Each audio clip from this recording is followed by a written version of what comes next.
Welcome to the meeting of the Conservation Commission for Wednesday, December 20th, 2023. The time is just after 5:30. We will start off with a roll call of commissioners present. Member Charpentier. Here. Member Cook. Here. Member Gradwell. Are you muted?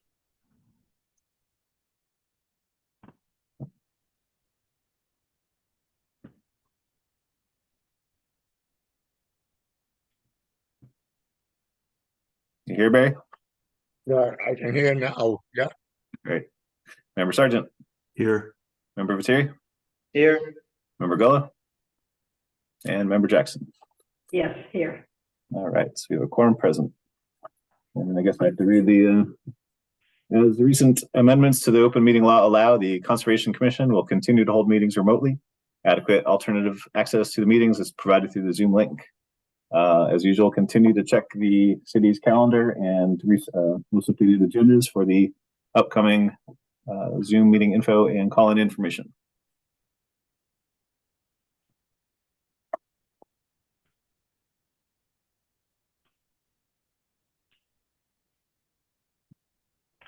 Okay. Then we will start the meeting. I'm Ann Jo Jackson, running the meeting until my co-chair Rob Gullah arrives. We're starting off with the administrative briefing. Is there anything you would like to add to that, Chuck, or contribute to it? I guess I'll do the usual rundown of continued projects. We had a couple previously continued that are the first couple, and then some that are requested to continue. So folks that are here waiting for those, you can sign off until the next meeting. Those will be NOI 0282969 for 5 Samoset Road. They have requested to continue to the meeting of January 3rd, 2024. NOI 028 unassigned number 30 Western Avenue has requested to continue to January 3rd, 2024. NOI 0282972 8 Cove Way has requested to continue to January 3rd of 2024. And the RDA 1797 has also requested to continue to January 3rd of 2024. Okay, thank you. We'll open up the meeting for public comment. Is there anybody in the audience who wishes to comment on an item of Conservation Commission subject matter that is not currently on the agenda? We currently have 15 attendees, and I'm not seeing any hands up at this time. Okay, I'll close the public comment period. Next up is minutes review and approval for the minutes of December 6th, 2023. Do we have a motion to approve those as amended? Charpentier moves to approve the minutes of December 6th, 2023 as amended. And Gradwell seconds. Call Member Charpentier. Yes. Member Cook. Member Cook, you're muted. Yes. Member Gradwell. Yes. Member Sargent. Yes. Member Viteri. Yes. And Member Jackson. Yes. Okay, next up we have continued business. First is NOI 0282968 at 22 Raven Lane. Laurie Watson and Sue Dolan, Hawthorne Point Condo Association, repairs to existing retaining wall and buffer zone to coastal resource area on land subject to coastal storm flowage. Laurie Watson and Sue Dolan representing. This hearing was previously continued to the meeting of March 6, 2024. We have NOI 028, unassigned DEP number 171 and 281 rear Magnolia Avenue, HalMag LLC, construction of a 26-unit residential subdivision in riverfront area and buffer zone to bordering vegetated wetland. Evan Govender and DeRosa Environmental Consulting, Inc. representing. This also was previously continued, but this one to the meeting of January 3rd, 2024. Next up, we have NOI 0282969, 5 Samoset Road.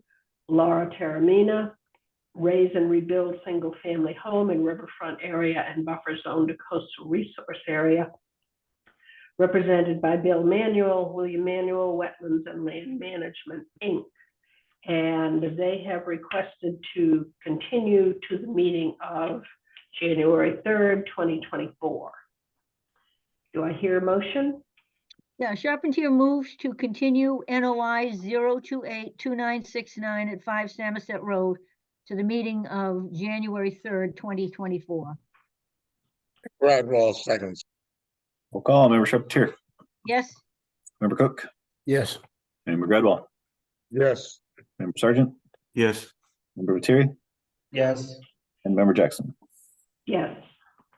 Next, we have NOI 0282950, 160, 158 rear, 154A Essex Avenue, Upper Banjo LLC for construction of a road, utilities, drainage, and dam reconstruction, installation of a dock and float in buffer zone to bordering vegetated wetland, land under a water body, and inland bank, represented by Joel Favaza, Seaside Legal Solutions, PC.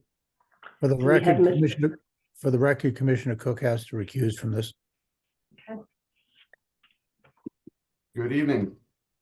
For the record, my name is Joel Favaza. I'm here on behalf of Upper Banjo LLC. If you permit me, I'm just going to share my screen real quickly and just kind of talk about what we've done since we last discussed. So, there we go. So as you'll recall, we are here for the Southwest Drive cluster development that was permitted by the planning board last year.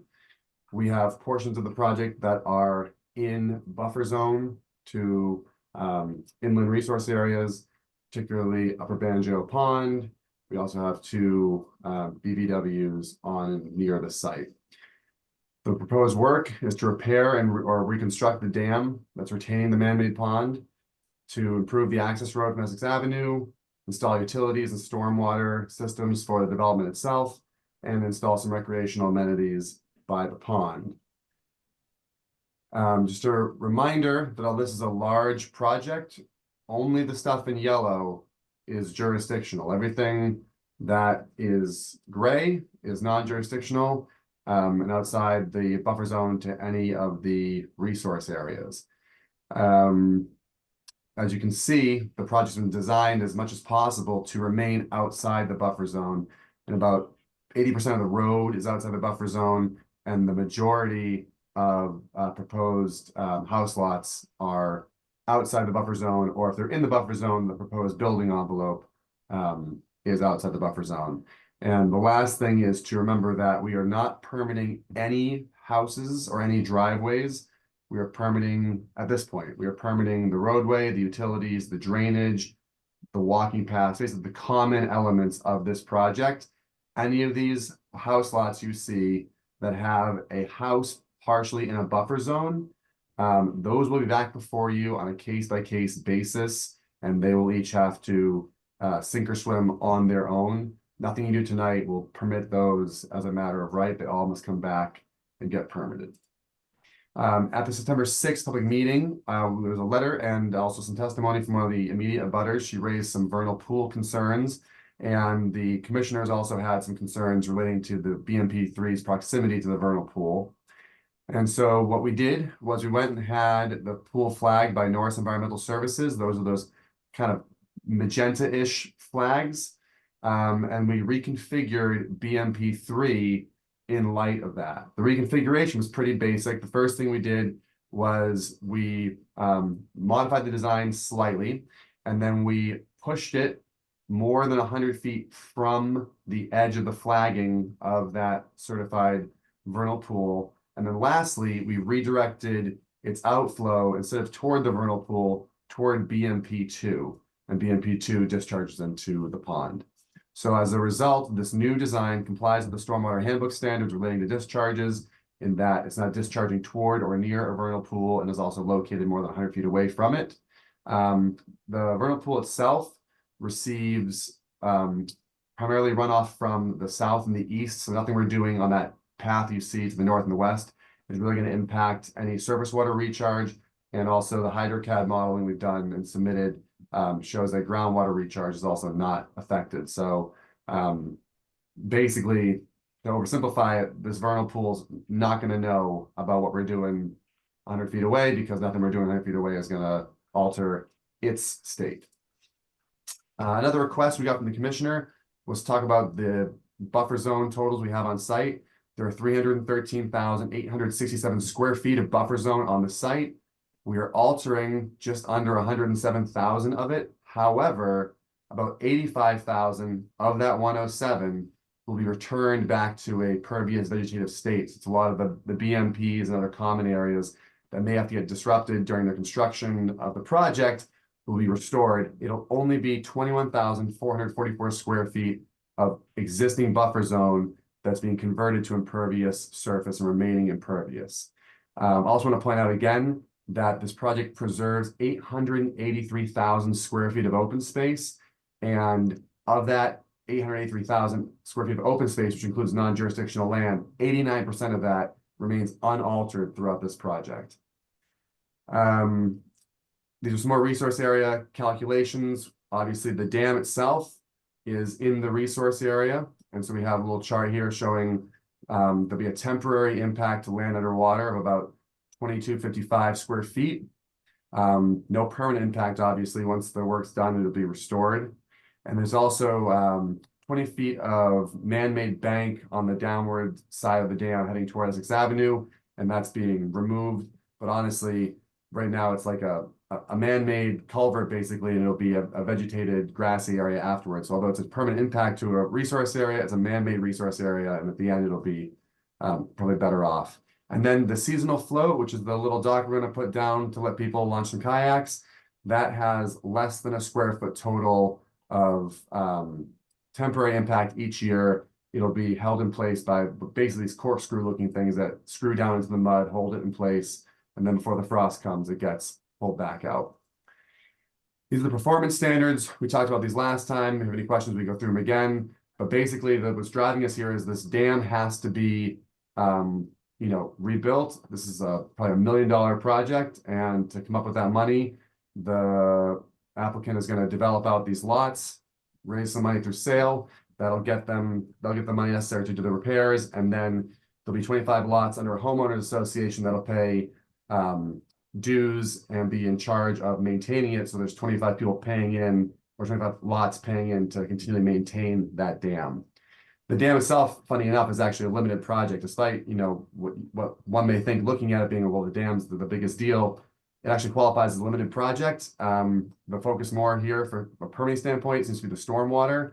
Again, the stormwater has been reviewed by a third-party engineering firm during the planning process and meets all of the requirements for suspended solids removal, et cetera. And the peak pre and post construction flows comply as well. Then we also have road construction, drainage, et cetera. And so basically, again, I want to point out that 80% of the road construction is non-jurisdictional, and the only parts of jurisdictional are in that section of the lot where you can't get around it. You have to kind of get to that pinch point, right? And then the last bit would be for site amenities. Again, that's going to be the walking trails. Those are going to be non-paved walking trails, the kayak dock, and that sort of thing. Again, just to go through some kind of big numbers, over 883,000 square feet of open space, jurisdictional and not, more than 89% of which will remain undisturbed. We are going to improve the pond by raising the level of it and set it up for success to be permanently preserved, again, with this HOA that'll be in charge of dam maintenance and pond maintenance. More than 75% of the entire locus will remain unaltered. So we're only altering to one degree or another a quarter of this lot. And then obviously the commission usually looks for a 2-to-1 mitigation for buffer zone work. In this situation, we're committing 344,000 square feet of common open space, which is well beyond the typical 2-to-1 you would expect. Again, that 341 does kind of go in and out of the buffer zone itself, but is comprehensive for the site. We also want to throw some proposed conditions for your consideration based on some requests and based on some discussions we've had with staff. One would be a prohibition of certain chemicals, pesticides, et cetera. making that part of the HOA regulations for both the common space and individual lots. I believe Commissioner Sargent had that request, and we're happy to work that in as a condition to this order, that it be put into the HOA itself. Another condition we're willing to take is that we must obtain a slope easement or a similar permission from the neighbor prior to the work commencing. That's for the dam. The apron of the dam spreads out over the property line. I believe that was a request of Commissioner Viteri. It's going to be a legal requirement anyway. The only reason we don't have it in place right now is that we're waiting for DCR to finalize their approval of the dam design. And so if the slope changes as part of the dam design changing, we don't want to have an easement that looks incorrect. I believe that neighbor, Mr. Schlichty, is on this call, and if you take public comment, hopefully he'll pop on to confirm what I've just said about getting that done. We're also suggesting to put wooden posts along the eastern edge of the path near the certified vernal pool. So I'm making my little magic wand here. So basically, as this path runs along here, we put some wooden posts there with a sign stating vernal pool, do not leave path, just to make sure that people are understanding that they should not be, heading in this direction. We want to keep them on the path for this section of their walk. And then again, it was part of the planning board approval anyway. We have a restriction in that planning board permit that there can be no motorized watercraft. We're happy to put that into this order of conditions also, just as good measure, to be very clear that hand-powered watercraft only, that's kayaks and little rowboats, would be in the pond. Like I said, we already got it, but we have no problem putting it in again. So to wrap this up, again, we've kept 80% of the major construction out of the buffer zone. We have only really gone into the buffer zone where the geography of the property or the topography of the project, prevents you from going anywhere else. At the end of the day, this is going to result in the preservation of the Upper Banjo Pond for another century at least. It's also going to improve existing drainage and flood control functions of the existing dam. And honestly, it'll actually have some infrastructure improvements in Essex Avenue that again are non-jurisdictional, but will be good for everybody when those culverts are upgraded as part of this. So I want to thank you. I will stop sharing my screen, and I'm happy to answer any questions you might have. Okay, thank you very much. First, we're going to open this up for public comment. Is there anyone in the audience who wishes to comment on the project at 160, 158 Rear and 154A Essex Avenue?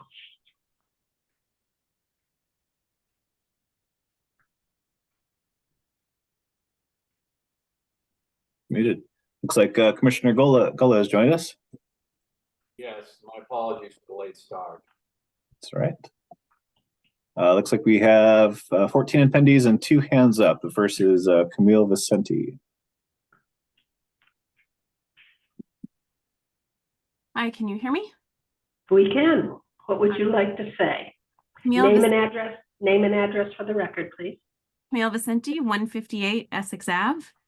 The applicant's new delineation of the certified vernal pool in the NOI supplement dated 12/7/23 has a separate smaller water body with a peak elevation of 120.5 feet within the isolated wetlands differs drastically from the 2019 ORAD delineation at about 124-foot elevation.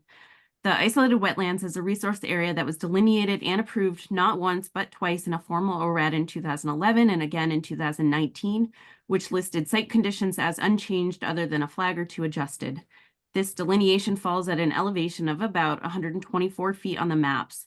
This resource area includes a certified vernal pool sharing the same body of water as the delineated isolated wetlands. The applicant, the city, the state, and the public all agreed that the isolated wetland had a border at about 124 feet elevation.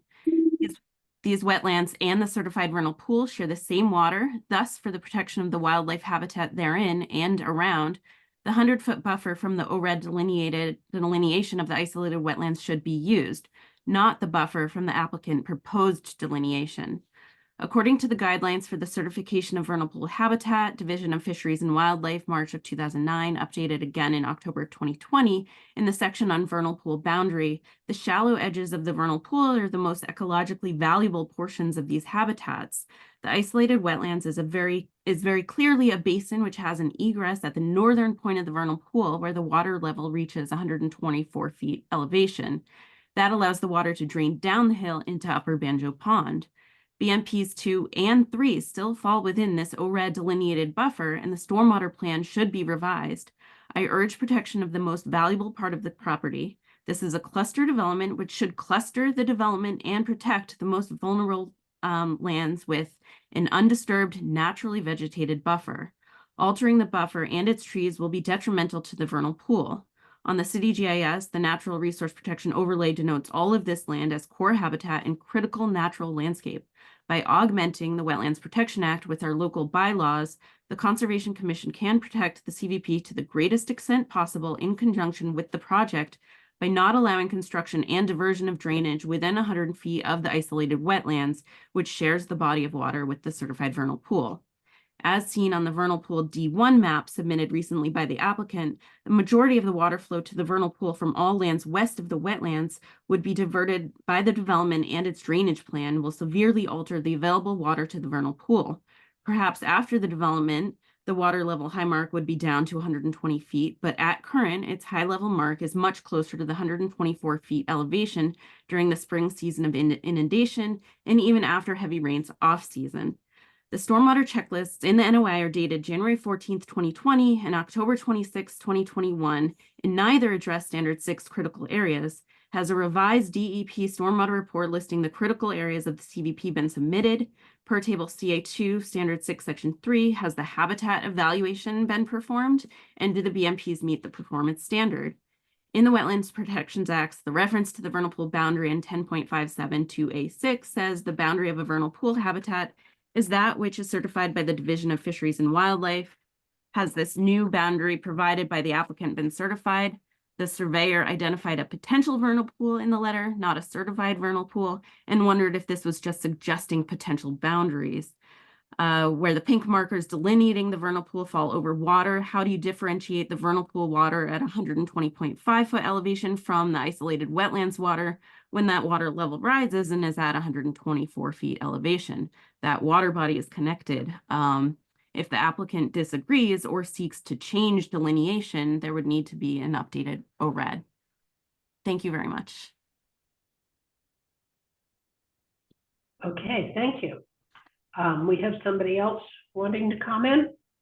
Yes, we have Jay Coons. Yes, hello, can you hear me?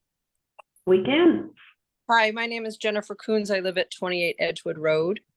And I don't have nearly the detailed and remarkably thorough questions or comments, but I do want to just raise the concern about the wetland, the vernal pool wetland. And I just wonder why so many houses. I feel like you might be able to recoup the cost of the dam with just stay away from the pool altogether. Maybe do 12 houses or something. I guess I just want to say, it just seems like to maximize and build out every single square inch of what's economically feasible to install proper houses. I know that they don't want to build on the slope and they can't build too close to the buffer zone and so on. And the lawyer, Joel, speaks about conserving so much of the land or the property, but what he's talking about largely is the pond, which you can't build on anyway. So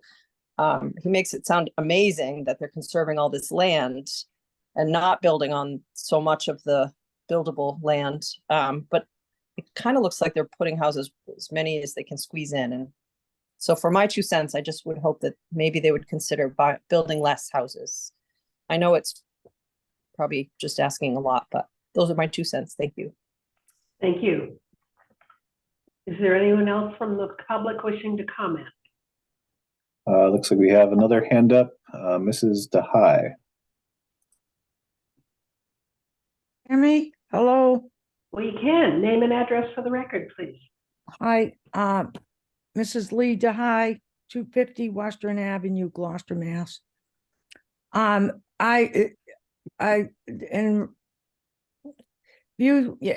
response to the last gal, I just want to say that the reason for so many houses a lot of times just falls to greed. The fellow bought the property for $185,000. $750,000 per home, gross is $18 million. There's plenty of room, even if there was 5 houses to fix the dam.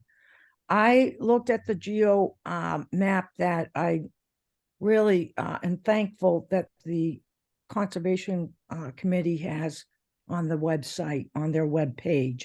And not only does the designation of natural resource, which I believe you guys probably have seen this map, you know, with the little dots in the shaded area, cover most of the property, but there's a large swath around the pond and other sections of the property that is designated as wetland forest / shrubs, wetland shrubs.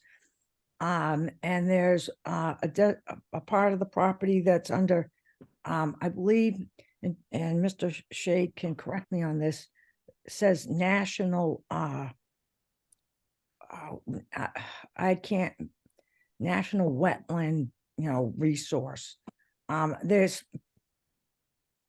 plenty of designations on that property covering most of it that is supposed to be protected land. And I don't know if you all did those toggle switches on the side of that map, but that's what I was doing. And I cannot see even anything more than 4 houses on the property. I don't know how a road can cross over designated wetlands. I don't know how he's going to squeeze a road in there. And we all are aware of the runoff. In fact, actually emergent, that's the word I was trying to say. There's emergent wetlands there. So I don't know how it's going to be stopped for pesticides, herbicides, when the road is plowed, how salt, which the salt they use on roads is extremely poisonous to habitat. It's all going to seep in there. And you can't tell homeowners, hey, sorry, you can't use Roundup. Everybody wants a little pretty lawn in these cluster homes, it seems. That's my major concern. It borders Ravenswood, it borders Gloucester Supply land, it borders Fernwood Lake Reservoir, borders Bond Street Lake Reservoir. So I certainly hope that the commission can consider all this and consider not even allowing a road to go into this land. It's not like as if he paid millions of dollars for it. And that's what I have to say. Okay, thank you very much. Chuck, is there anybody else who wishes to comment? We do not have any other hands up at this time. Okay, I will close the public comment period and we'll move on to commissioner comments. Do I have a chance to respond? Yes, I'm sorry. No, I appreciate that, Madam Chair. And I'll be very brief. I'm just going to pull up an illustration to make sure that I'm being clear here.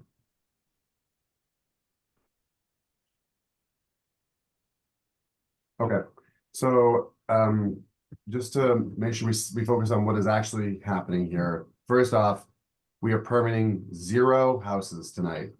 Not 1 house is being permitted tonight. This is only for the road, the utilities, common areas, drainage, etc. Secondly, I want to also point out that with regard to the conversation about houses before the Concom, of the 25 that have already been permitted through the planning board, 22 are outside jurisdiction of this commission. Only 3 of those houses are inside the commission's jurisdiction, and those will all have to come back. So the commission is permitting 0 houses tonight and only could ever permit 3. The other ones are outside, as again is 80% of the roadway and almost everything else we could possibly do, as you can see in the plan to the left. Secondly, with regard to the vernal pool, I'm pulling up one of the most recent submissions that we sent over. You'll see here I hope you can see my mouse floating around. The little dotted area, that was the estimation that was on the initial delineation. It wasn't labeled because it hadn't been certified yet, but that was the estimation of where the certified vernal pool was likely to be. The blue ring is using a hydrology method. I believe it was oh goodness, 2.6 inches of rainfall in 24 hours, using that hydrology, this is where the edge of the certified vernal pool is likely to land, using, again, just topography and rainfall. And then we have in magenta, the actual flags that were done by a certified wetland scientist specializing in vernal pools, done this fall in October, actually. So, you know, less than about 2 months ago at most. This is very recent. And then the green is the delineation of the BVW itself. The BVW and the vernal pool are not one and the same. The vernal pool is inside the BVW. And so if I zoom back out, you'll see many different buffer zones. You have the blue line, which is going along the hydrology model estimation. You have the magenta line going to the actual flagging. And then you do have the green line, which is for the BVW itself. And so we're not here tonight, as you can see from the map on the left, we're not here tonight suggesting that the path and the BMP are outside the buffer zone to the BVW. They are inside the buffer zone. That's why we're here asking for an order of conditions for it. However, they are very much so outside the buffer zone to the certified vernal pool, whether you go by the flagging or go by the physics of it. And that's important because a lot of the other requirements that were brought up by one of the abutters, habitat studies, complying with all of table 6, that's all irrelevant because that table only applies if you're within 100 feet of a certified vernal pool. It does not trigger being within 100 feet of a BVW. And if this commission were to require the applicant to go do all of that study, you'd be beyond your jurisdiction and beyond the authority given by both the Gloucester Wetland Ordinance and the Wetland Protection Act. So the applicant has satisfied all of the multi-layered issues surrounding the certified vernal pool and has redesigned the BMP to not trigger any issues relating thereto. So I mean, very clearly, we've gone through and done the work that was kind of spoken about tonight as far as retooling the design. And the last point I'll make, and then I'll turn it right back over to you guys, you can get on with your meeting, is that I think it's unfair to suggest that, oh, well, you know, a large portion of the figures being used for preservation of open space includes the pond. That pond is not a naturally occurring pond. That pond is a man-made pond that, again, needs about $1 million in investment if it is going to continue being a pond. DCR doesn't care whether the dam gets rebuilt or the dam gets breached and the pond gets released. They just want to see that the unsafe dam gets addressed one way or the other. And as you can imagine, if there isn't this development to pay for the more expensive solution, which is to rebuild the dam and raise the pond up, then the default has to be the elimination of that pond. And so I don't think it's fair to say, oh, you know, several $100,000 of that 884 involves the pond being preserved, because that pond being preserved is in no way guaranteed. And again, as far as the advice given by public and private professionals on this to the applicant, it can go either way. It's his election. He's elected to do the right thing. He just needs assistance doing the right thing by getting this cluster permitted through both the planning board and the commission. So I thank you for that. Okay, thank you. Let's move on to commissioner comments. Member Charpentier. So just a couple of questions. Of that 883,000 square feet, certainly some of that is the pond, but the remaining amount you said was open space. Is there a guarantee that that will remain open space, or is that just open space for now and it will be developed at some point in time? That's question number one. And the other question was, in terms of the dam, who, assuming that it's repaired and rebuilt, whatever, needs to be maintained, what entity is actually in charge of that maintenance? Member Cook is recused. Member Gredwell. You're muted, Barry. I remember some number of years ago, all of a sudden the elevation of the pond was reduced dramatically. This goes along with Linda's question, is who now controls what happens with the dam and who's going to be responsible for maintenance? Member Sargent. thank you for agreeing to have no pesticides, herbicides, and I'm assuming road salts, because even though stormwater isn't directed towards the vernal pool, those substances are solubles and will enter the groundwater, and that could migrate into the vernal pool and be lethal. So thank you for that. I'm wondering if these important changes to the stormwater plan have been vetted by the engineering department. And the applicant proposes to restore a little over 85,000 square feet to be revegetated and pervious. It would be helpful to have a greater detail of those areas that are designated for revegetation, as well as a condition that all newly planted vegetation must be native and that there should be a 2-year monitoring for mortality. Any dewatering that's encountered during construction must be adequately treated before being discharged, and the recreational dock, gangway, and float must be constructed with materials that are non-toxic to the aquatic environment. And as you said, there should be a prohibition on the use of motorized watercraft. Thank you. Member Lettieri. Yeah, I would attach special conditions for all site stormwater BMPs. I've circulated these to Chuck and to other members of the commission. I think we could share them with you, Joel. They're pretty extensive, so I don't know if you want me to run through them right now, but I don't know, Chuck, what do you think the best way to do it is? But those, I would insist that those special conditions be attached for all stormwater BMPs on the site as conditions. I think probably it might be best to go through them just so that they're on the public record. Okay. Okay.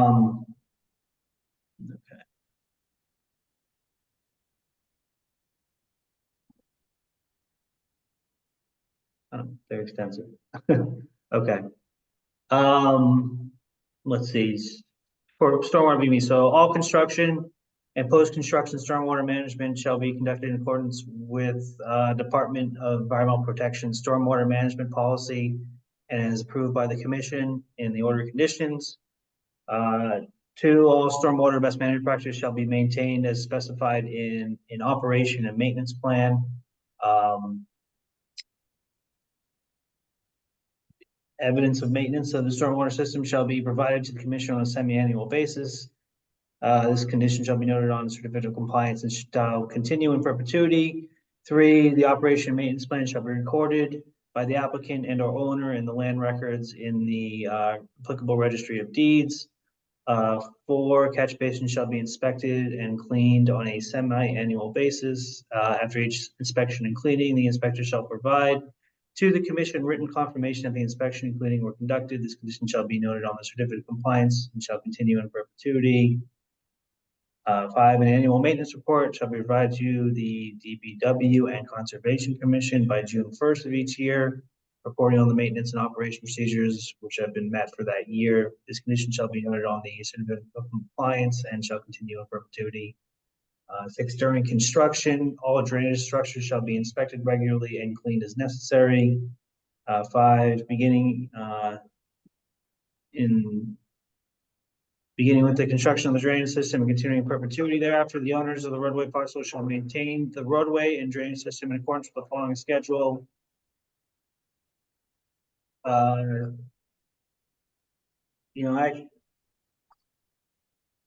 I'd like to, well, I don't know, maybe I'd consolidate this and resubmit it, for, I don't know, are we going to continue this meeting? Question, because I kind of want to consolidate this and do, I'm taking from a sample of things, so I'm sure prepared this better, I apologize. But there are a number of conditions, I think, that would relate to the pre-construction, during construction, and post-construction, basically maintenance of the stormwater systems that I would like to impose, and I will get you a better list of those later. Okay, Member Gullah.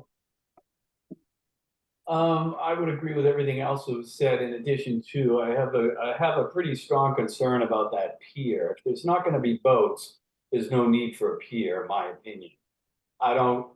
We've done this too many times around here where the piers end up becoming gateways to small boats, then larger boats, and who's gonna watch? And I also get concerned that people are gonna go over to the island or the wetland when it's on the down season and with smaller crafts, maybe even swimming. I think the pier is a concern for me, and it will be a concern until I hear otherwise. Member Jackson? I have no additional comments. People have covered it pretty well. Thank you. Okay, Mr. Favazza, would you like to respond? I would love to. Yes, so to Commissioner Charpentier, the open space is permanent. That's already restricted in the planning board permit. So although the commission doesn't have jurisdiction over the entire property, the planning board does, and it was a condition of that comprehensive, of the cluster development permit that open space be maintained in perpetuity. So what you see is what you get. There's no additional lots to be added. There's no clearing to be done. And in fact, the regulations for that actually use the word densely vegetated for the open spaces that separate the clusters. And that's all already on record with the existing permit. To the question from the two commissioners about controlling and maintaining the dam. So going forward, the HOA, which is the Homeowners Association for Southwest Drive, would be the entity that owns the dam and that is in charge of maintaining the dam. Again, we anticipate that there's going to be, you know, a monthly HOA fee that gets paid by all 25 owners into this. They'll elect officers, that sort of thing. As far as the maintenance itself, one of the benefits of the redesign is that it's being redesigned to require less maintenance. It's basically self-leveling. The elevation that we're proposing to bring the water up to, the dam will be constructed so that there's a spillway that automatically levels it off if water begins to exceed that. There's also two storm spillways to make sure that if there's a ton of water coming into the pond and the first spillway is being you know, overrun, there's a second spillway a bit up the face of the dam that'll start relieving pressure also. So there won't be as much maintenance required. Right now, the applicant, to go adjust things, has to get out on a rowboat and basically get a siphon going and open up valves. It's a whole thing. This new design will be self-leveling. And again, it'll just be about making sure that the dam is inspected to make sure that it's in good condition, no cracks, no shifting, that sort of thing. But there shouldn't need to be anybody out physically turning valves or physically monitoring inflow and outflow. The engineering department for the city has not reviewed the changes. Again, the change was to shape and alignment. The BMP is still receiving the exact same water it was going to, and it still has the same volume and infiltration that it was going to. So all the calculations that were in the initial stormwater report don't change. It's just the shape of the BMP and then the direction that the outflow goes. So that's why there hasn't been any further review, because it's the same BMP, just shaped and pointed differently to make sure we're outside the 100-foot buffer and not discharging near the vernal pool. The conditions that Commissioner Sargent had, the only concern I think on the applicant's end is the road salt. We just haven't done the research into what the alternatives are. Obviously, there's a fairly steep grade on Southwest Drive as it comes down toward Essex Avenue, and that's definitely gonna need to be kept free of ice. And so we want to just, you know, before we would agree to that, if this is being continued anyway, we also make sure we can do a little research and figure out what the alternatives are for the traditional road salt, because again, the stormwater system was designed to anticipate standard road salt and then taking care of that prior to discharge into the pond. The last thing I think there was, as far as the pier, to Chairman Gullah, I mean, the idea is to have boats. We're hoping to see some rowboats, hoping to see some kayaks. This is a private man-made pond, and we're looking to have people recreate in it. This is, you know, we're not looking to have it be a museum piece. We're hoping to have it be an ecologically sound but enjoyed piece of nature. And again, I think as this commission probably has seen in its travels, when, you know, natural resources become accessible in a safe way, the ownership and the desire to maintain them become greater. You know, if this isn't just the pond that people look at, but it's the pond their kids go swimming in, there's even more desire to make sure there's no trash in that pond and make sure that there's no invasive species clogging up that pond, right? So again, we don't want anything polluting in the pond, so we're not going to say motorized watercraft. We would like to see kayaks, rowboats. We want to see people enjoying this, resource. So again, have them a little more connected to this resource that's on site. So we kind of push for that pier because we think it's going to be crucial to making sure people feel connected to and involved with the pond. One of the reasons we're also raising the height of the pond is also to make sure it has adequate depth. I think that was all the points I could address tonight. It sounds like Commissioner Viteri is going to have to get us. I would love to see prior to the next meeting if it could be shared outside the meeting so we can discuss it at the meeting. That'd be great. Okay, thank you. One person we haven't heard from is the agent, Mr. Shade. Would you like to add your contributions to this discussion? I think most of the points have been covered by the commissioners. I can certainly check with the city engineers and see if they have any concerns with the design changes on the BMPs there. I guess something that came up at the last meeting a little bit tonight is the concern for the open space and the continued preservation of those areas. I know that part of the cluster development design, it's up to the applicant to kind of determine who is in charge of that restriction. But I think, from what I'm hearing, it seems like the commission might be more comfortable if that restriction of the open space is held by a third party, which could be the commission. So I don't know if the applicant would be willing to consider that. That's not But yep, I think all the other points are covered by the rest of you tonight. Okay, thank you. Okay, I'm hearing the need for a continuation. Peter, you can have this done by January 3rd? Yeah, I apologize for not being more prepared today, but I will get that done for the next meeting. Okay, Mr. Favazza, will you be ready for January 3rd? Yeah, just to make sure I'm on the right page. I think I've said the homework I'll do relates to the requested no road salt condition to see if we can figure out what the alternative is. Otherwise, I don't think I have a whole lot of homework between now and then. I think it might be on Commissioner Viteri at this point. Which is how it's Okay. All right, sounds like a plan.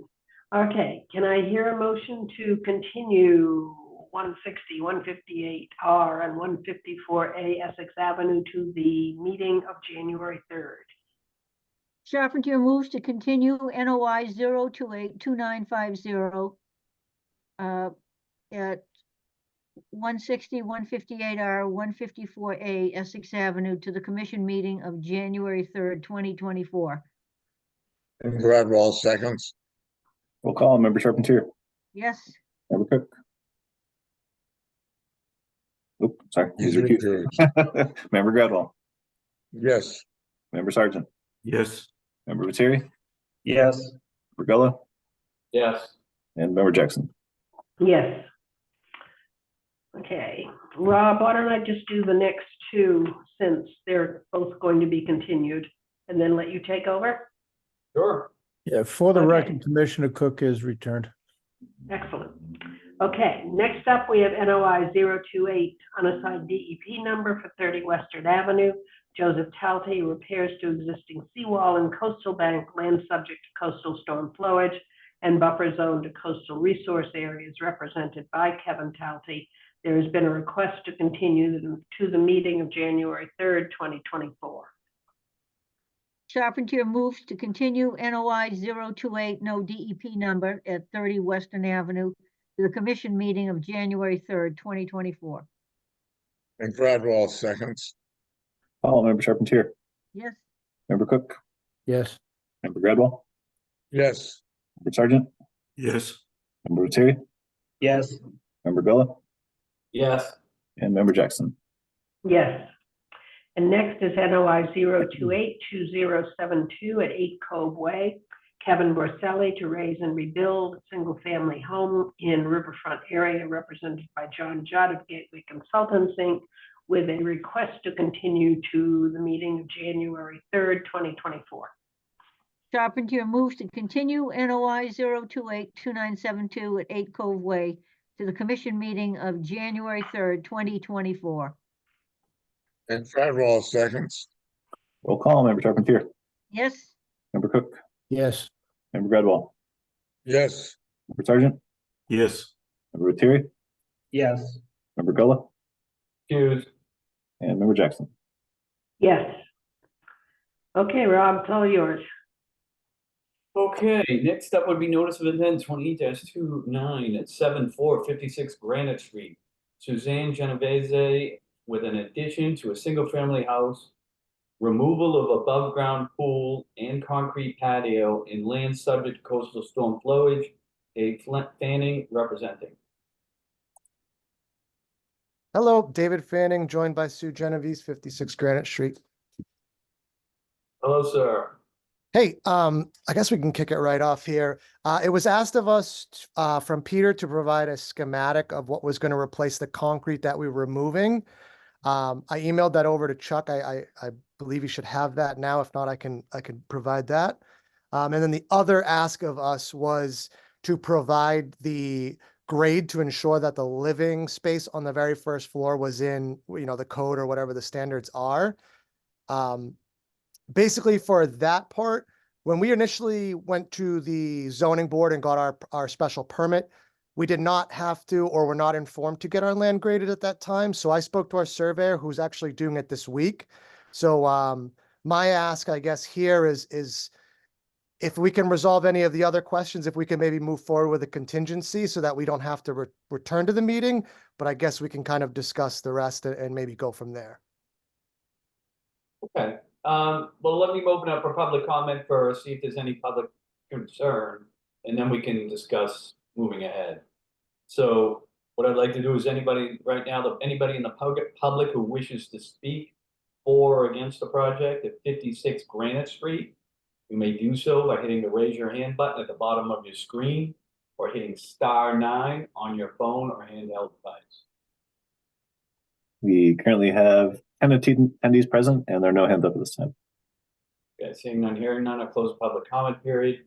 So it's commissioner comments now. I don't know if commissioner, how they feel about this. We can just take what we have to date, and it looks pretty clear to me, but someone else might have concerns. So why don't we do commissioner roll call comments? Member Charpentier, I have no comments and I'm good with this. Member Cook, I'm good with this. Member Gradwell, no comment at all. Member Sergeant, no comment. Member Lettieri, Thank you for providing the yard detail. That addresses my comment. I don't have any additional comments. Member Gullah, Nothing else to add. Member Jackson. No comment. Okay, in that case, I think we're ready. Commissioner Jackson moves to close the public hearing for NOI 0282974 at 56 Granite Street. Charpentier seconds? Oh, Member Charpentier, Yes, Member Cook, Yes. Member Gradwell, Refuse. Member Sergeant, Yes, Member Lettieri, Yes. Member Gullah, Yes. and Member Jackson. Yes. Commissioner Jackson moves to approve NOI 0282974 at 56 Granite Street. Charpentier seconds? Call Member Charpentier, Yes, Member Cook, Yes. Member Gradwell, Have to recluse. Member Sergeant, yes, Member Lettieri, Yes. Member Gullah, Yes. and Member Jackson. Yes. Okay, sir, you're all set. Thank you so much. Thank you so much. You're welcome. Good luck. Next up, we're moving on to new business, RDA 1773436 Washington Street. Cody Atten for removal of vegetation and installation of a natural playground and path and riverfront area and buffer zone to coastal resource area. Cody Atten representing. Any chance he's here tonight? Oh, he is. There he is. He does exist. Yes. I'm sorry. I'm so sorry. First, name and address of the record, please. Yeah, so my name is Cody Ayton, and I live personally at 7 Granite Street in Gloucester. So why don't you explain? It's been a while, so why don't you explain what you Yeah. want to do and how you're going to do it? Well, it's a little tricky. we technically already did it. It was, I spoke with Chuck about this. Basically what happened is we took over this church building as a church. We're a new church, and the outside was just really overgrown. And so we had a bunch of volunteers come and yeah, thanks for that, Chuck. Come and basically just clear out the back. We had a conversation I did with Chuck about an outdoor natural playground. We ended up not doing that at all. So basically the only thing we did was remove all of the like branches and all that stuff, because by the time they got here in June, it was pretty overgrown. I can send some photos. I did not come prepared with the presentation. I didn't know I needed to, but I definitely can send that follow up. But yeah, we didn't do anything else but remove all of the branches and vegetation and stuff like that. So yeah. Okay, do you want to just withdraw then your original board request tonight? Yeah, we can. Reason why we reached out is we just wanted to make sure that we didn't do anything we weren't supposed to, and then it ended up working out where you just cleaned it up. So if that's what I need to do, I can definitely do that. I'd say that is, unfortunately, without being a niche, it's removing brush and debris is relatively minor aspect, but in general, you can still be upsetting salamanders, small critters, things like that, even removing brush. So what I think would probably be the best thing to do is either, close this or withdraw on this. And then if you ever do any other work, just be sure to contact us. Even brush removal is habitat. So that can be. Mr. Gullo, Mr. Shade and Devin and Ms. Harrington did consult with me. I think you were on vacation at the time or something. And I gave it the okay. And they had arranged for volunteers at that point. So we let the work go forward. So with that said, then, other than that, I guess we can just withdraw, or I don't even know, because it was it's Yeah, not, so we can just. And unless you had the plans to continue with creating the outdoor playground area. We do not. If we did do something like that, we'll definitely reach back out. Chuck, what I can do is just send you what we did, just for peace of mind. But like I said, all we did was just remove the brush and stuff that had, like, basically you couldn't walk or do anything back there. So yeah. Yeah, I think there's a dead tree that was taken down as well. Yeah, it was hanging over our parking lot. So that was removed as well. Yep. Okay. So let me do my due diligence. Let's just, if anybody in the public wishes to speak for or against the project at 436 Washington Street, you may do so now by hitting your raise your hand button at the bottom of your screen, or hitting *9 on your phone or handheld device. We currently have 7 attendees, and there are no hands up at this time. Okay, seeing none, hearing none, a closed public comment period. Commissioners, anything to add or comments, concerns? I'm wondering how much vegetation was removed, and if Chuck or Devin have looked at that after the fact. I have not been out there. I have been by, so I saw that the tree was taken down, but I haven't actually gotten out and walked around there. So,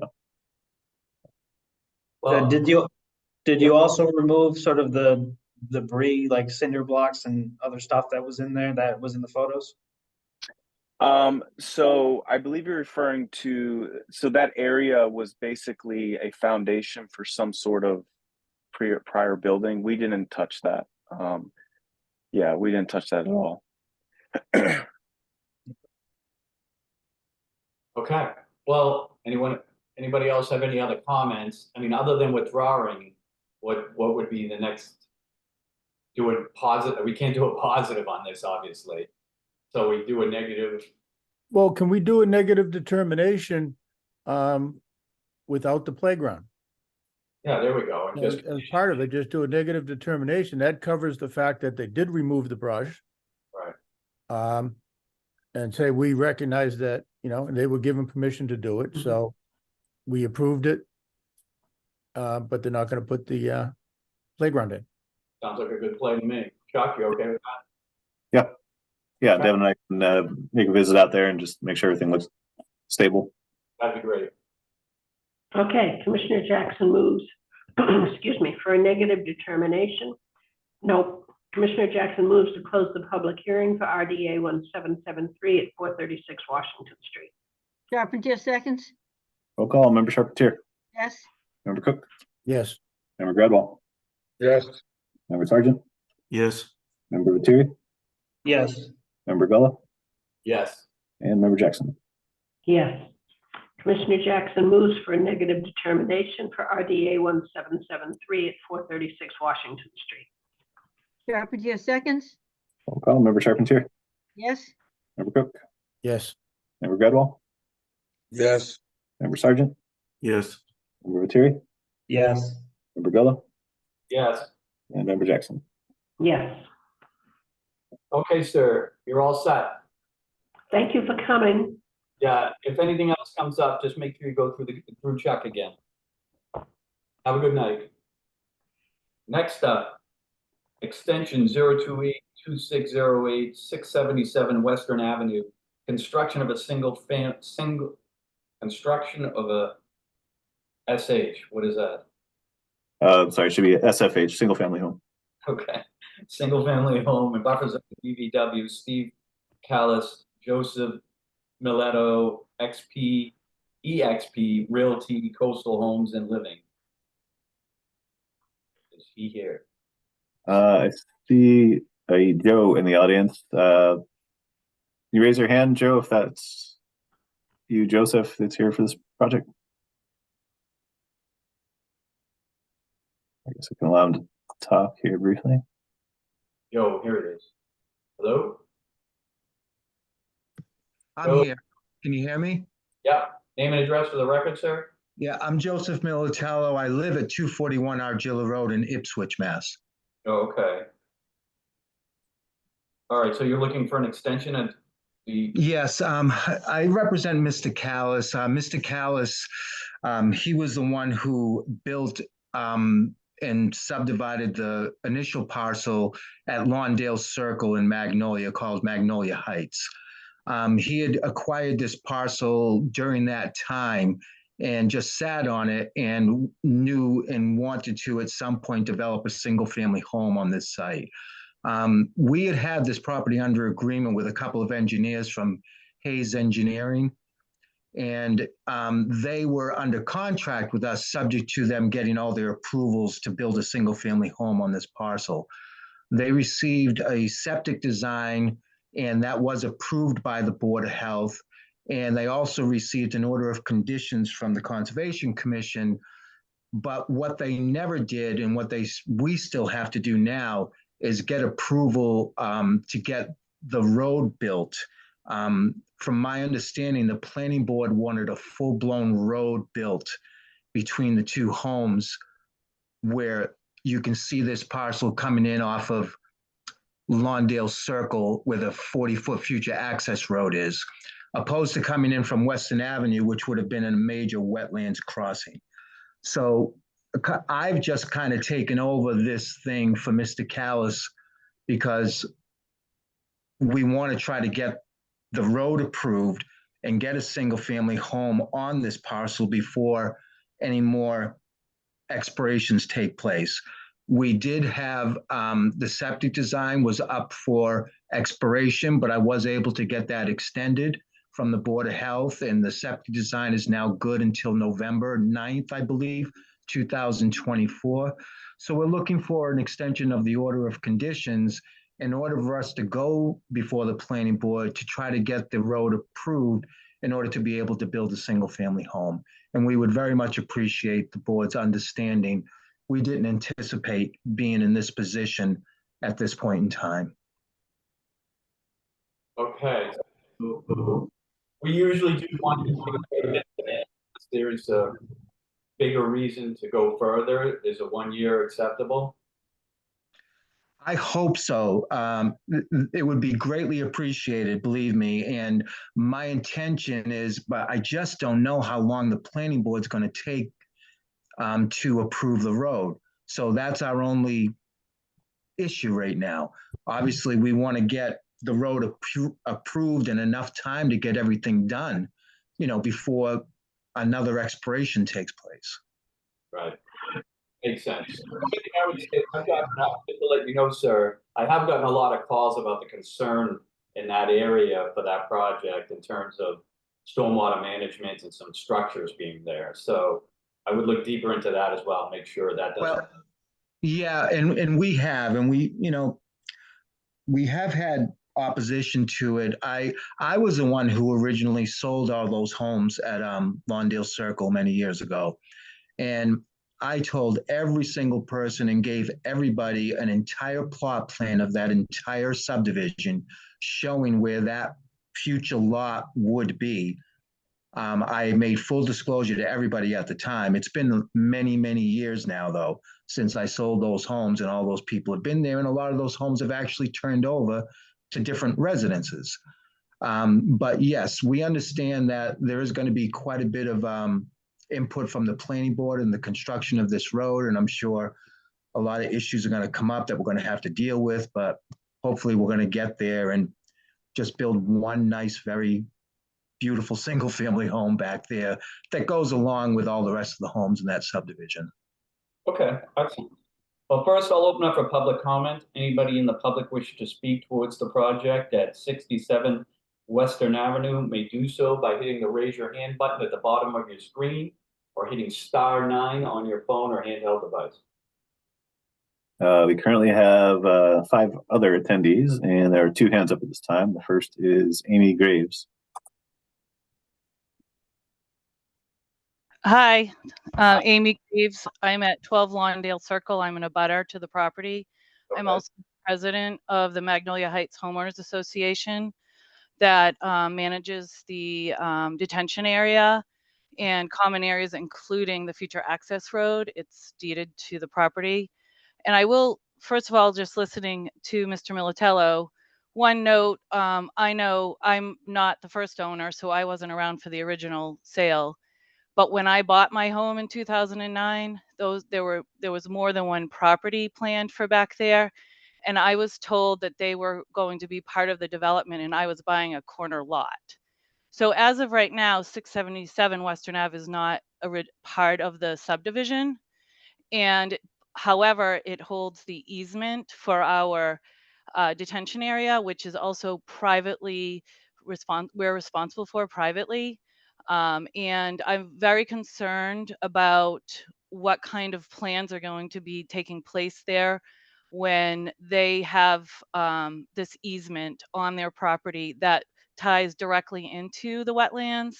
And also, this was done so long ago, this order of conditions. I'm not even sure the easement was mentioned then, just as it wasn't now.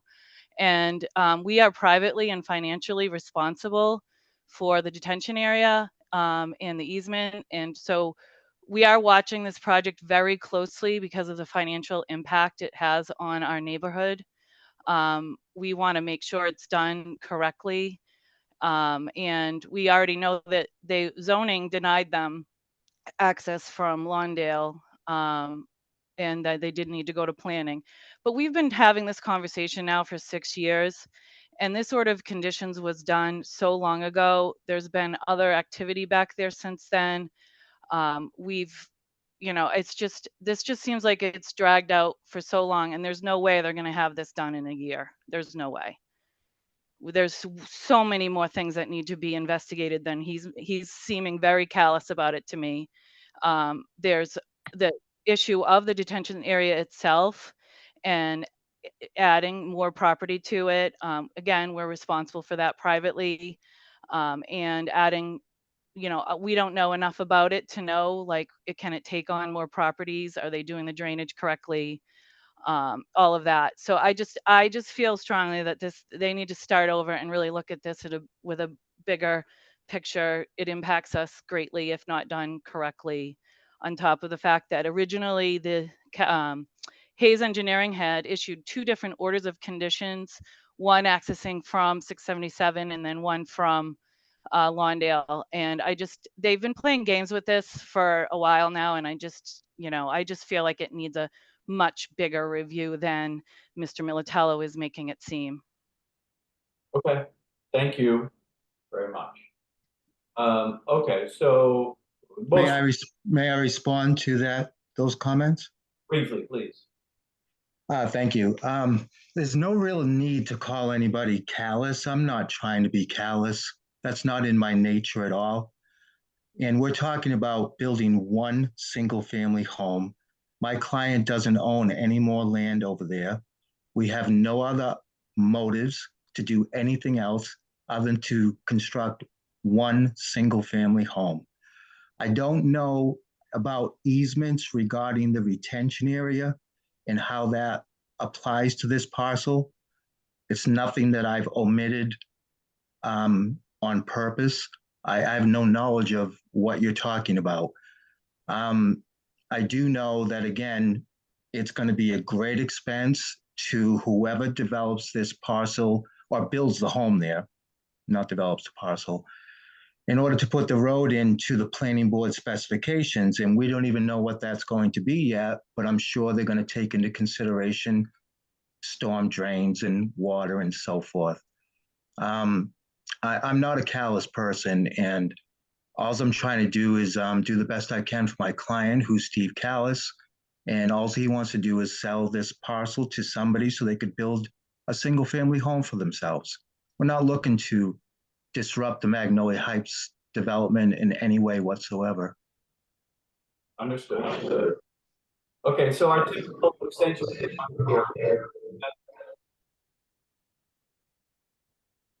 I'm sorry, the connection broke up. Okay, we're gonna do a 1-year extension. Are you okay with that? Yes, sir, I would very much appreciate that. And we all know this could take a lot longer, but I don't know what else I can do at this point. Hazen Engineering wasted a lot of our time as well, and we didn't play any games with anybody. I'm involved in this right now for the first time. Mr. Callis had nothing to do with what Hayes Engineering did or said to anybody regarding this parcel. We do have some other public hands up. Okay, who's up? We've got Mrs. DeHai.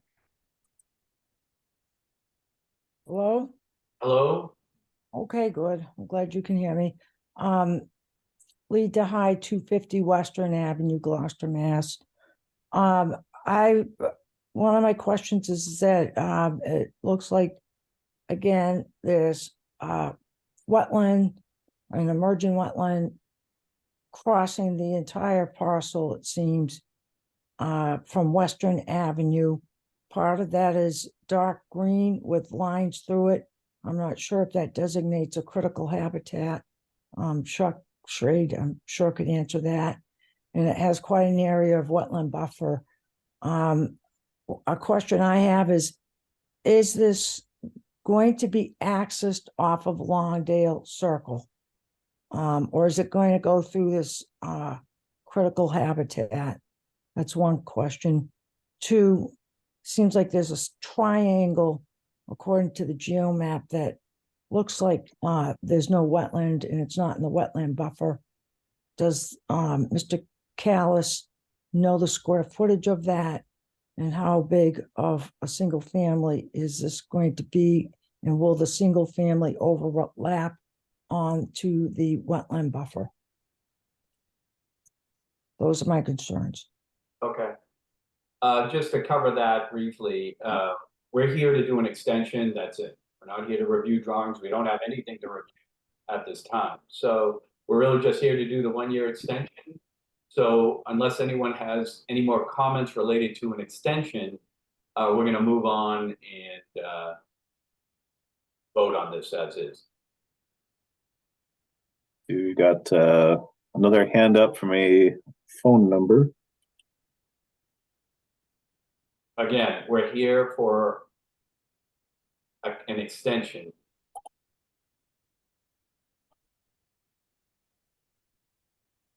Hello?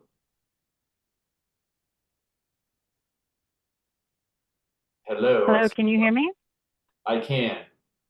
Okay, hi, this is Lisa Loyakino calling from 14 Lawndale Circle. Okay.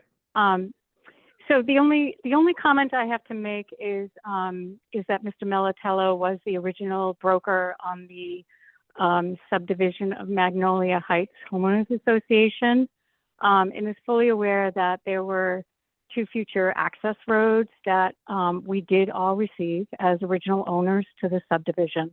And again, the future access road that parcel number 677 Western Ave is trying to come off of is supposed to be a future access road.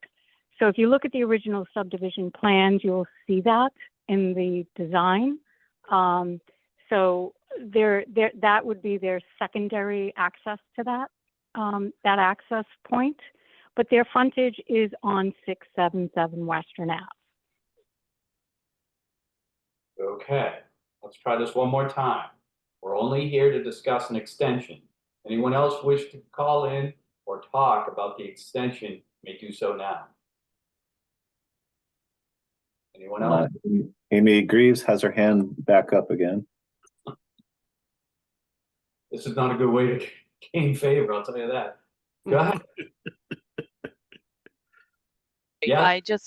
The only thing I have to say, and I am only specifically talking about the extension today, is that I don't even understand what it is, and it was done so long ago, and it doesn't seem to me like there is a clear understanding of what the order of conditions is that we're even talking about.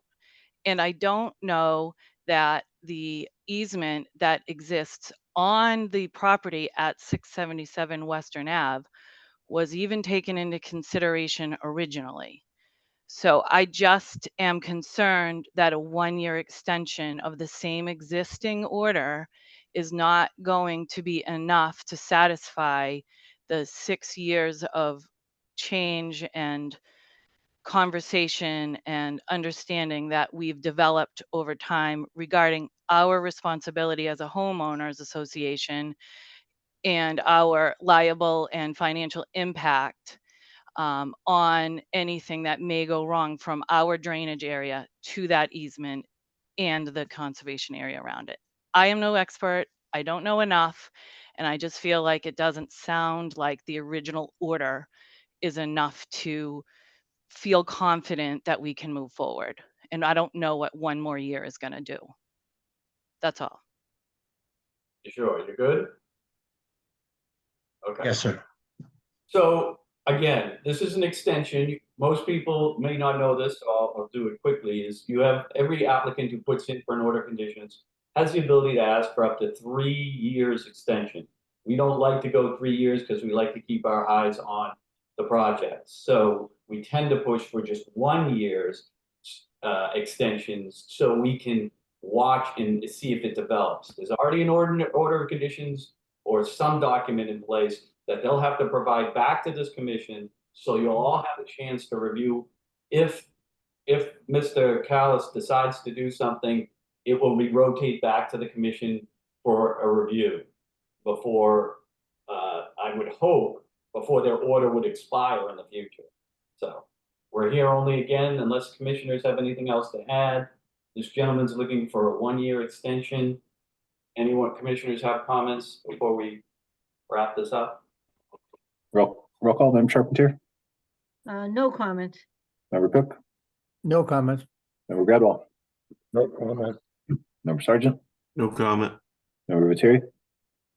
I'm not clear on where the stormwater detention basin is that's being referenced, whether it's on this property or whether this property has an easement to that, but I would. No, it's not on this. It's not on this property. When you first drive into the subdivision off of Western Avenue into Lawndale Circle, the retention area is on the left-hand side. It's right on the road on Lawndale.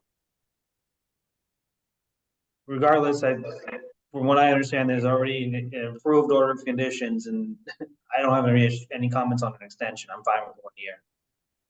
Member Villa Nothing further. and Member Jackson. No comment. Okay. Commissioner Jackson moves to close the public hearing for EXT 0282608. Charpentier, seconds? Roll call, Member Charpentier, Yes? Member Cook, Yes. Member Gradwell, Yes.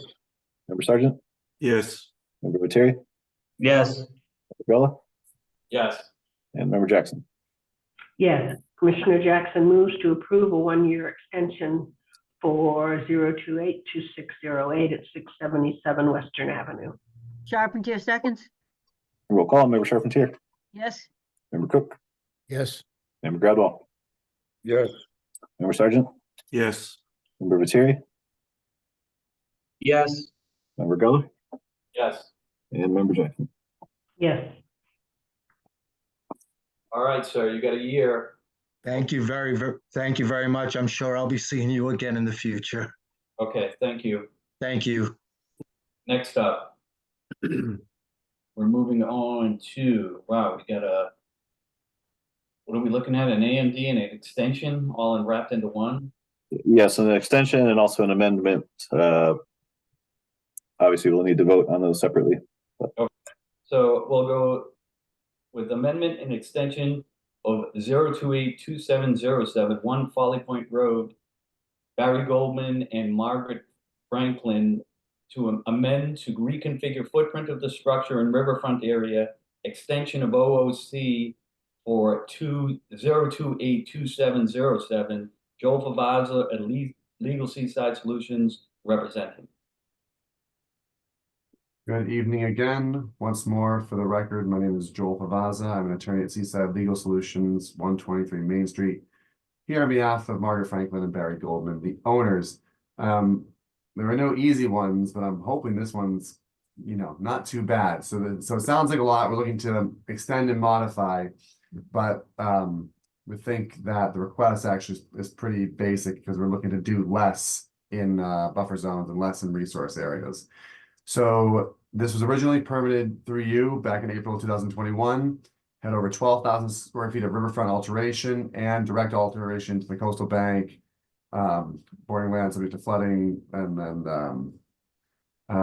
basically we ran into a supply chain issue. We're already in the COVID situation, but pricing started coming in and they realized that the project was just not going to work out. So they went ahead. So they went ahead and they modified the permit to the city council, and we're here trying to modify the permit through you. So if you see here, the pink line is the first 100 feet of the riverfront area, and the blue line is the second 100 feet of the riverfront area. So you can see that it does catch part of the house and part of the plantings in that second 100-foot area. And then there is a little bit of plantings being proposed inside the 100-foot buffer to the wetland along Folly Point. So that's kind of, where we're still at with respect to the resource areas on site. Just to familiarize, this is the property itself. It's a large lot over in Folly Point. It goes down to the coastal bank into the cove. This shows the wetland buffers only that are being shown by the map geo. Obviously, we have a few more that we've added from the delineation. This shows the FEMA floodplain and wetland buffers. And again, there are actually more on site, and those are all shown on the plans. We've gone to make sure that we've used the actual delineation, not just what's being shown. In any event, the extensions are kind of quirky because the Wetland Protection Act will allow us a 3-year extension, which we're requesting under the Wetland Protection Act. The Gloucester Wetland Ordinance only allows 1 year at a time. So if we can get an extension today, it would be good for the rest of the project on the state side of it. But we would be seeing you probably once more in about a year to get one more 1-year extension on the local ordinance only. The meat and potatoes of it, I'm hoping this isn't too confusing to look at. The very faint shaded gray line like this shows you the footprint of the existing house. The red dashed line shows you the proposed footprint, and the black line with the orange at the corners shows the current design. And you can sort of see the 200-foot wetland buffer cutting through right here. So basically, this area where this wall has changed, this area where this wall has changed, these are the changes that are happening within the riverfront area itself. Again, this was to actually use more. So for example, you see here, this line right here is the line of the existing building, and it's the line of the proposed building. So there's actually less disturbance, even though it's further out than the red line, there's less disturbance because they're going to be able to reuse existing building. And that again was a cost saving measure after the pricing started coming in. What's being eliminated completely that was already permitted is the additional planting in the riverfront area, a boathouse, and actually alteration to the coastal bank down into the cove. These were all permitted in 2021, and they are coming off the plan. So all of that disturbance and modification to resource areas and buffer zones is being abandoned essentially. And that's when you see these numbers, the comparative chart that was submitted, oh my goodness, these numbers are really swinging, pretty, sorry with that, it was really swinging pretty hard. If you notice, they're swinging in a reduction direction because so much was permitted as far as alteration, and what's being requested is actually less. So obviously you can't just authorize things, you have to have some sort of authority. And so as long as a request is timely made under the wetland regs, you can extend this for up to 3 years. You do have the right to deny an extension and require a new NOI if new information is available, or the lack of completion is damaging Wetland Protection Act interests. Again, this delay was due to COVID and permitting modifications. There's no new information available. This is the same site. It's not like we had the delineation wrong or we came across a stream that we didn't see the first time. Everything's still the same. And the incomplete work is not damaging WPA interests because, again, the changes that have been made are reducing the amount of alteration taking place on and around resource areas. Under local standards, you can go up to 1 year as long as it's a timely filing, which this is. And you can modify for cause after a public hearing, which we're at tonight. So again, we are looking to extend under the Wetland Protection Act to 4/22/26, extend under the local ordinance to 4/22/24, and to just get authorization for those modifications to the footprint and the abandonment of the other work that was previously permitted, so that when we go for a COC, you're not for the first time saying, what the heck is this? This is not what it looked like when we saw it in 21. I thank you as always. I'll stop the share. If you have any questions, I'm happy to answer. Well, first off, those marker things you do on the screen are helpful, like especially with some of these older markups. It's hard to read with my old eyes, so thank you for that. On the other side, the extension, I don't see much of a problem with giving, well, what I plan anyways to go for it. But again, explain the amendment to me. Sure. So you're abandoning some work and then you're adding some. Is that what's going on? So as a net reduction there, I'll pull the one slide back up if you let me. Hold on 1 second. So we just go look at the site plan.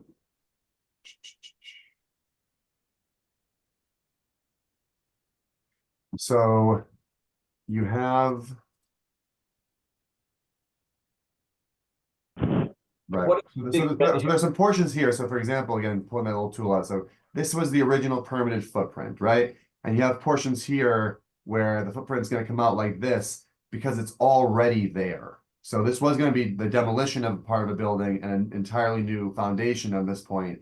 But instead, they're actually riding on the foundation that's already there. So overall, it's a different number as far as square footage goes. But the areas where the footprint's getting bigger, so again, like I'll trace it out. We had, this is what you authorized, this little shape here basically. And then what we're looking to do now is, this line. And so that looks bigger because it is, but again, this line that I'm doing in blue is what's already there and is no longer planned to be demolished. However, the previous order had this being demolished, which then, was a reduction in impervious, in the riverfront, et cetera, right? So this area in blue that was, are going to be demolished just remains, but it's not pushing the building any further out from where it is now, but it is pushing it out from that yellow line, which is what you had permitted initially. And then again, the other change was the boathouse, the walkway down to the, where is that plan? Right, so you got the walkway in red, the boathouse, the square in red, and then the large area with additional plantings that were going to be done, you know, modifications to the landscape. So these three things are all being abandoned and will be left, the site will be left as it is currently. And so that's again a modification because you've permitted all this work in and around resource area, and we're not going to do it.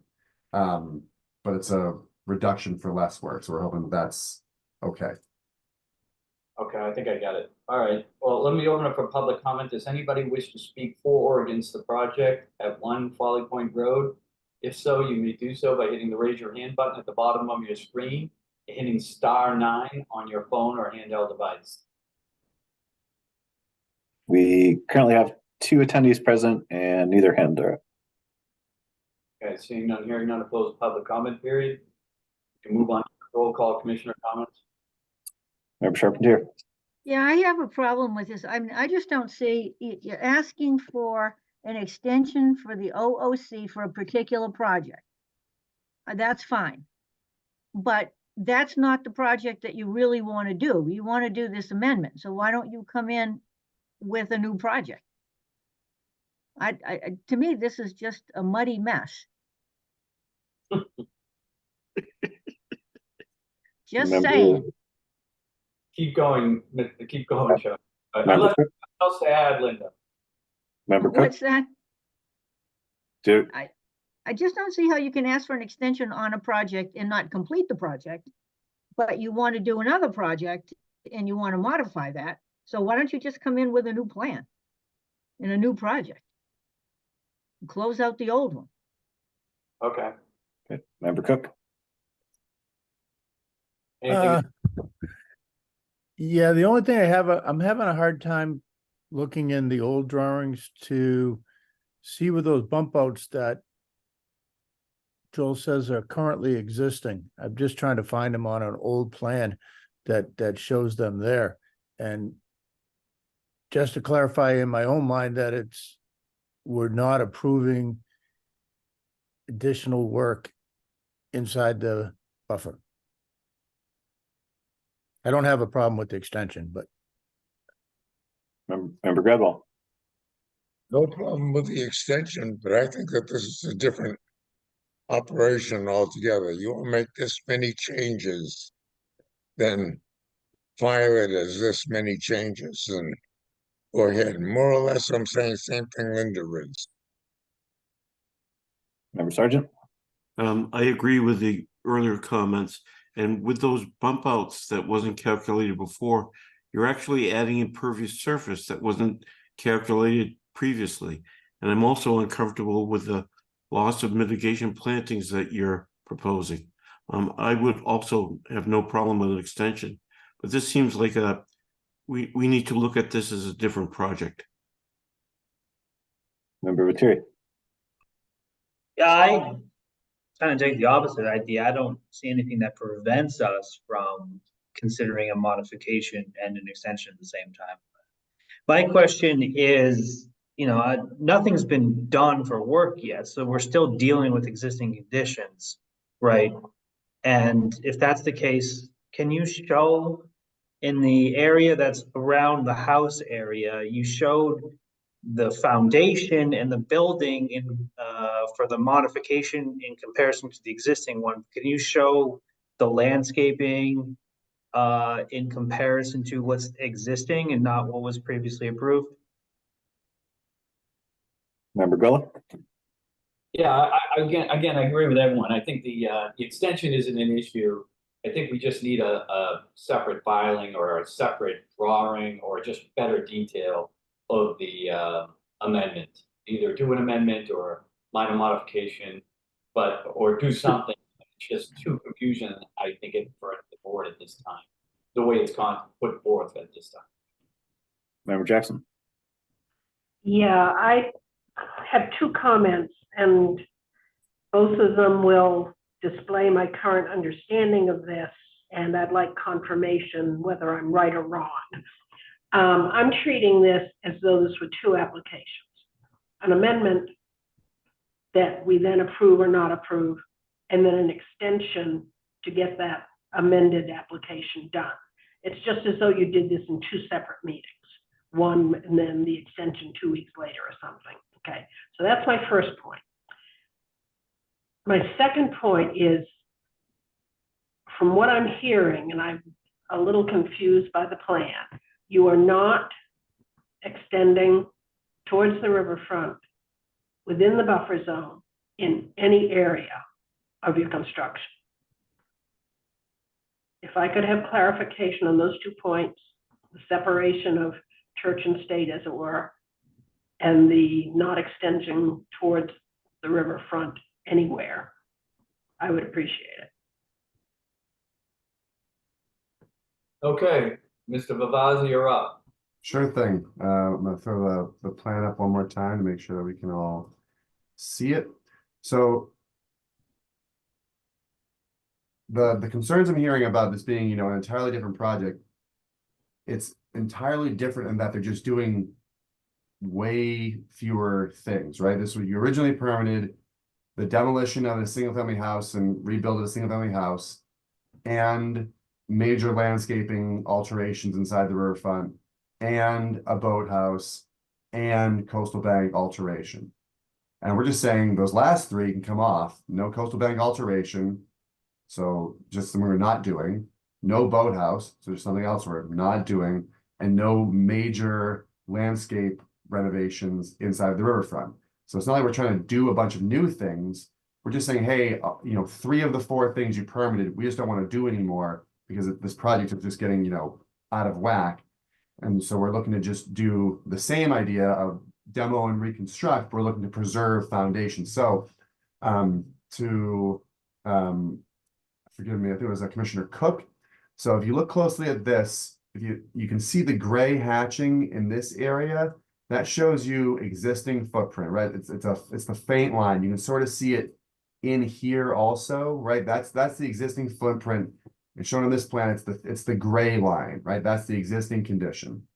The reason when you get down here, you can't really see the gray line is because this black line, the proposed line, is following the gray line. So this black line of, like, you know, quote unquote new house is directly on top of the gray line. So this foundation is there already in the riverfront.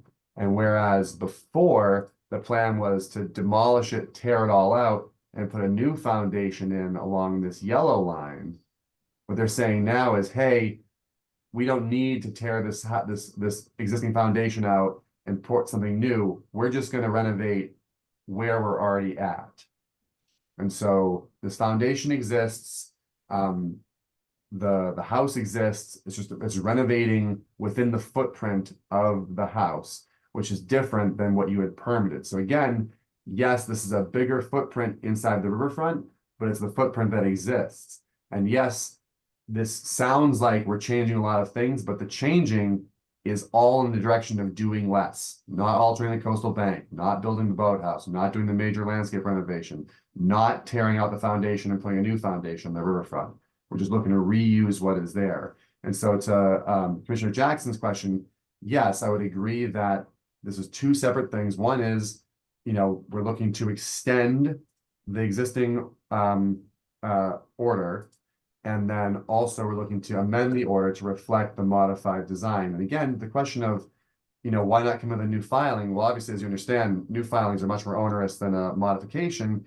And it's right there in the local regs that allow you to modify permits. So it's, you know, the Gloucester Wetlands Ordinance, you know, considers or anticipates that there will be times in which an applicant comes in and requests to modify it and gives you the power to do that. I can see if we're coming in saying we wanted to do 3 things and we're going to do 3 different things and they're totally different, but we're just saying, hey, we still want to do the single family house. It looks a little different than it did, but it's still the same concept, just preserving more foundation. And we're just walking away from the major landscape renovation, the boathouse, and the coastal bank alteration. Okay, I think we're good. I think we get it. I think I get it now, actually. I think I understand it a little better. So it's, again, takes time to sink in sometimes for me anyways. I'm not as concerned, I guess, about it based on that final, I think I'm getting what's going on, but other commissions might have still. Okay. So conceptually, we are providing an extension to the original permit. And then in my head, he's come in a month from now and requested an amendment to that original permit. Correct. Is that correct? I think today we could vote on the extension, which I think we probably would likely approve, and I think we could continue the modification to another meeting and vote on that later. I personally would like to see a new plan that is just modified design against existing conditions. And also for the file, the originally approved OOC plan, if I want just to compare those things. But I think we could continue half and do the extension tonight. Is that acceptable to commissioners? I would prefer that. Yeah. Yep. Okay. Is that okay with you, Mr. Pavaza? Works on my end. Okay. Do that. We'll do them separately then. Move. Okay. Extension. Then in terms of procedure, you've opened up a public hearing for both of them. So we close the public hearing on the extension, but leave it open on the amendment, Chuck? Yeah, I think so. Yeah, Okay. yeah, if you're gonna vote on one, you still need to leave it open. Okay. If I could have a moment, All about you, Chuck, huh? So you know, an amendment doesn't extend an existing order of conditions. So they'd have to do the amendment, I'm sorry, the extension, if they got the amendment anyway. The amendment can only be done if there's a net, no increase from the existing order of conditions. I think a lot of the confusion stems from all the landscaping that is being included in the numbers. There's no real distinction in pervious versus impervious for the square footage. To me, that's where the major confusion comes from, especially when a large portion of that landscaping, when you zoom in and you read the old order of conditions, it talks about removing non-native species and planting native species, like mitigation. There's also talk about removing 3 trees and then replanting 34 trees. So again, there's mitigation in the previous order of conditions, no mention of mitigation in the amendment. Right. To me, I'd like to see those numbers separated for what are the impervious calculations proposed under the initial order of conditions and what's being proposed under this order of or the amendment. And then I think you need to revisit the mitigation to make sure that there's appropriate mitigation, so that we can figure out, okay, it's equal or there's a decrease in the impervious area. Right. You are moving stuff further away from the riverfront, which is good, and from the boathouse, from other resources. But I think lumping everything together in those big numbers, it helps show the point you're trying to make, but it really confuses things, I think, when you're trying to tease it apart. Well said, Chuck. Okay, then with that, then basically we still move ahead with the extension and then continue, or the amendment, or Yeah, okay. Commissioner Jackson moves to close the public hearing for amendment 0282707 at 1 Folly Point Road. For the extension. We're going to close the public hearing for the extension. You're right. I'm sorry. I withdraw that motion. Commissioner Jackson moves to close the public hearing for extension 0282707 at 1 Folly Point Road for the period of 1 year. Charpentier seconds. Roll call. Member Charpentier. Yes. Member Cook. Yes. Member Gredwell. Yes. Member Sargent. Yes. Member Terry. Yes. Member Bella. yes. And Member Jackson. Yes. Commissioner Jackson moves to approve extension 0282707 for the period of 1 year at 1 Folly Point Road. Charpentier seconds? Roll call, Member Charpentier, Yes? Member Cook, Yes. Member Gradwell, Yes. Member Sergeant, Yes. Member Viteri, Yes. Member Gullah, and Member Jackson. Yes. Okay, next up, Commissioner Jackson moves to continue Amendment 0282707 at 1 Folly Point Road to, will you be ready for January 3rd, Mr. Favazza? You know what, give me the second meeting, because I don't know if the engineers are Okay. busy. Between 7 and 10/17, January to the meeting, January 17th, 2024. Charpentier seconds? Roll call, Member Charpentier, Yes? Member Cook, Yes. Member Gradwell, Yes. Member Sergeant, Yes. Member Viteri, Yes. Member Gullah, Yes. and Member Jackson. Yes. Thank you. Thank you for being patient with us. Okay, so we're all set there. We're moving on to RDA 1796, 69 Witham Street. Matthew Coons, replacement of a second-story deck and buffer zone, the salt marsh, and land subject to coastal storm flowage. Matthew Coons himself representing.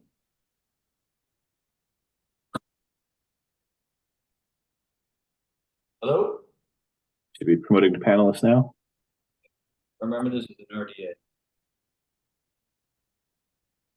Good evening, Commission. Can y'all see me, hear me? Name and address for the record, sir? Name is Matthew Coons. Address is 69 Witham Street in Gloucester. Yeah. Brief description of what you're going to do or want to do. Yeah. First of all, thank you for your attention this evening. I know you have attended some marathon meetings here. So simple project, bringing in front of you all this evening. We just need to replace several of the existing footings for a deck in effort to bring supports up to code, namely replacing the 4 current 2-foot cement footings with either standard 4-foot footings, or in the event of ledge discovery, tying into the ledge. All the work is going to be conducted by hand via drill, and there will be no excavation work. The only impervious substance here is it's the second floor deck. So only the impervious second floor deck and aforementioned footings are to be replaced during this project. There's no impact on the salt marsh from the existing structure or framing supports from what has already existed, nor is there any sort of additional intrusion from the existing footprint. A tidal marsh abuts the property, but the property does not actually border the marsh, as the adjacent properties at 73 Witham and 4 Beechcroft do. While the property is at an elevated position within FEMA floodplain zone AE, it's not subject to any seasonal or astronomical flooding or coastal storm flowage. Of additional note, there's no incursion or intrusion into the marsh proposed for said project, nor any revisions to the existing footprint. There's no increased impact to the salt marsh based on the proposal. However, in the event that the commission requires mitigation planting, we'll plant 1 to 4 native plantings or shrubs in the vicinity of the footings in a location suitable to the structural standards. Would love for your consideration here this evening. Okay, before I open up for public comment, I just want to clarify something. You said the second floor deck is impervious, or will it allow water to flow through? It is currently impervious, so it will remain impervious. Okay, good. All right. So next, I'll open up for public comment. Anybody in the public who wishes to speak for or against the project at 69 Witham Street may do so by hitting the raise your hand button at the bottom of your screen, or hitting *9 on your phone or handheld device. We currently have no attendees, so therefore there's no hands up. They all abandoned us.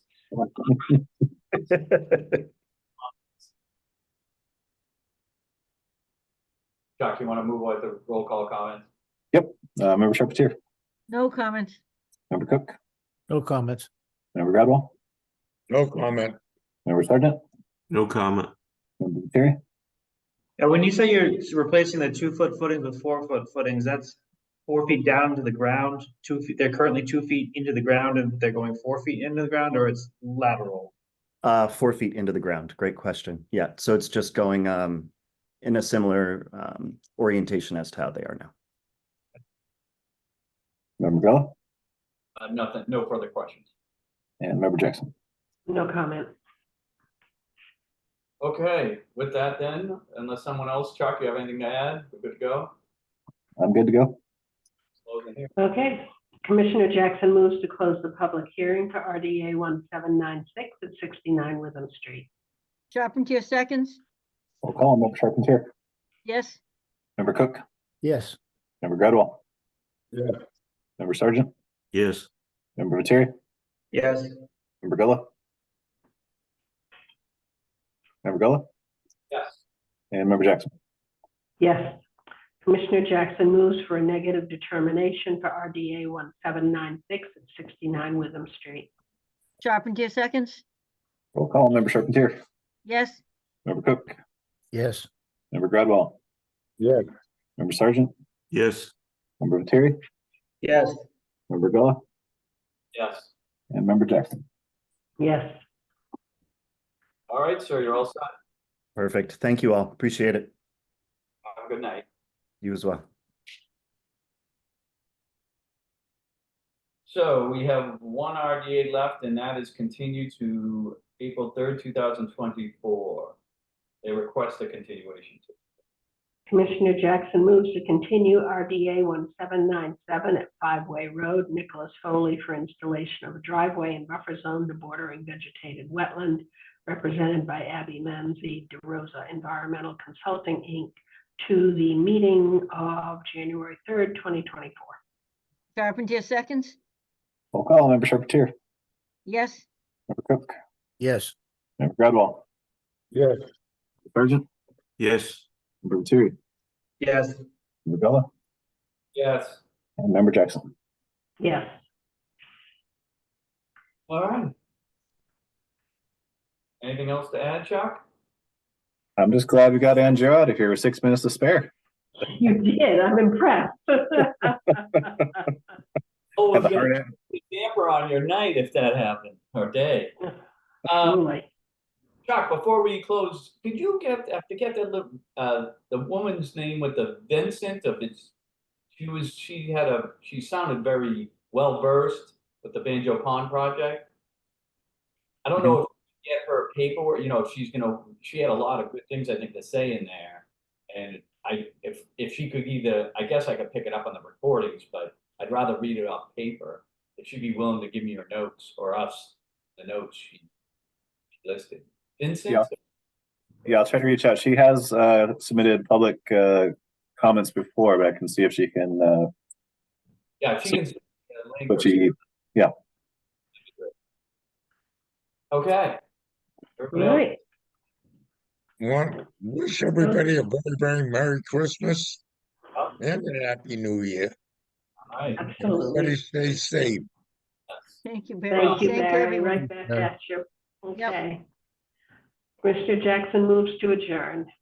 Charpentier seconds, Roll call, Member Charpentier, yes, Member Cook, Yes. Gradwell, Yes. Member Sargent, Yes. Member Viteri, Yes. Member Gullah, Yes. and Member Jackson. Yes, thank you. All right, enjoy the rest of your night. Yeah, we'll see you guys next year. yes, happy New Year too. Good night. Bye-bye. Bye, everyone.